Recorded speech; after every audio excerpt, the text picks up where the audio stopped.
प्रशांत कोरटकरची कळंबा कारागृहातील अंडा सेलमध्ये रवानगी करण्यात आली आहे। प्रशांत कोरटकरवर 10 सीसीटीव्ही कॅमेऱ्यांची नजर असणार आहे। 2 कारागृह कर्मचारी कोरटकरवर सतत लक्ष ठेवून राहणार आहे। सुनावणीच्या वेळी प्रशांत कोरटकरवर 2 वेळा हल्ल्याचा प्रयत्न करण्यात आला होता। वकिलांच्या मागणीनंतर कोरटकरला अंडा सेलमध्ये स्वतंत्र कोठडी देण्यात आली आहे। सुनावणीच्या वेळी प्रशांत कोरटकरवर 2दा हल्ल्याचा प्रयत्न झाला होता। आणखी माहिती घेऊयात आपले प्रतिनिधी भूषण पाटील यांच्याकडून। भूषण, या अंडा सेलचं स्वरूप नेमकं काय असतं?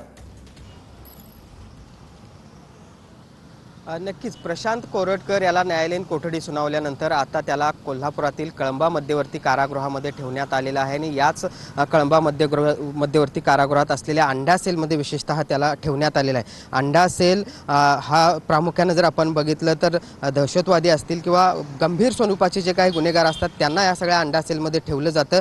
मात्र काल सगळी न्यायालयीन कोठडी मिळाल्यानंतर सुनावणी दरम्यान जे काही हल्ले झालेले होते त्याचा संदर्भ प्रशांत कोरटकरच्या सौरभ घाग या वकिलांनी दिला आणि स्वतंत्र कोठडीची मागणी केलेली होती आणि त्यानुसारच आता प्रशांत कोरटकर याला अंडा सेलमध्ये ठेवण्यात आलेला आहे। या अंडा सेलमध्ये आतमध्ये 4 आणि बाहेर 6 अशा 10 सीसीटीव्ही कॅमेऱ्यांची नजर जी आहे ती या प्रशांत कोरटकरवर असणार आहे। त्याचबरोबर 2 कर्मचारी 24 तास प्रशांत कोरटकरवर लक्ष ठेवून असतील। त्यामुळे एकूणच प्रशांत कोरटकरवर कुणाकडूनही हल्ला होऊ नये याची पूर्ण खबरदारी जी आहे ती या ठिकाणी घेण्यात आल्याचं आपल्याला पाहायला मिळते। ज्या पद्धतीनं न्यायालयाच्या